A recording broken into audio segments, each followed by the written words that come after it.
Machine Bhagiratha నీళ్ళు పుష్కలంగా రాలే? ఏమన్నా రాలేదా? వచ్చినాయా? మరి ఇప్పుడు ఏం రోగం పుట్టింది నాకు అర్థం కాదు. ఇప్పుడు ఎందుకు గుంటుతుంది అది? ఎందుకు నీళ్ళు ఎత్తలేవు? వస్తున్నాయా ఇప్పుడు? మరి ఏం చేయాలా? లాగులు వలగదాకా చంపాలే. మంచి మాట కాకపోతే ఏం చేస్తారు? మంచిగా కట్టిన ఇల్లు పెట్టిపోయి కదా, 5 ఏళ్ళు నడిచింది కదా, మరి మీకేం బీమారీ వచ్చింది నాకు అర్థం కాదు. ఇంత పొడుగు మాటలు మాట్లాడుతుందా? అడ్డం పొడుగు మాట్లాడుతుందా?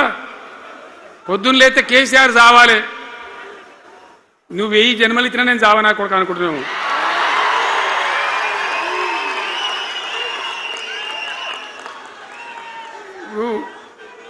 ఉట్టి మీద దాచిపెట్టిరు,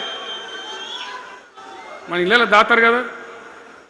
ఏది ఉట్టి ఉట్టి అని ఉంటుంది. ఇప్పుడు మీకు తెలుసో లేదో కానీ ఇప్పుడు ఈ మధ్యలో ఫ్రిడ్జ్లు మోపోయిన మునుపు ఉట్టి అనేది ఉంటుండే. ఎండిపోయిన చేపలోకి నీ రొయ్యలో అవి ఉంటే వరుగులు ఉంటే దానిలో పెడుదురు. పిల్లికి అందదా ఉట్టి, కింద కూసుకొని శాపం పెడతా ఉంటుంది. ఈ తెగాలే పడాలి, తెగాలే పడాలి. పిల్లి శాపానికి ఉట్టి తెగుతుందా? మరి విధవాళ్ళు కేసీఆర్ చావాలంటే కేసీఆర్ చస్తాడా? మీ దీవెన మీ ఆశీర్వచనం ఉంటే జీవన్ రెడ్డి గారు అన్నాడు, నాకు 75 ఏళ్ళు వచ్చినాయి. జీవన నేను చెప్తున్నా, నాకు కూడా 72 వచ్చినాయి. నీ వెనకనే నేను కూడా లైన్లోనే ఉన్నా.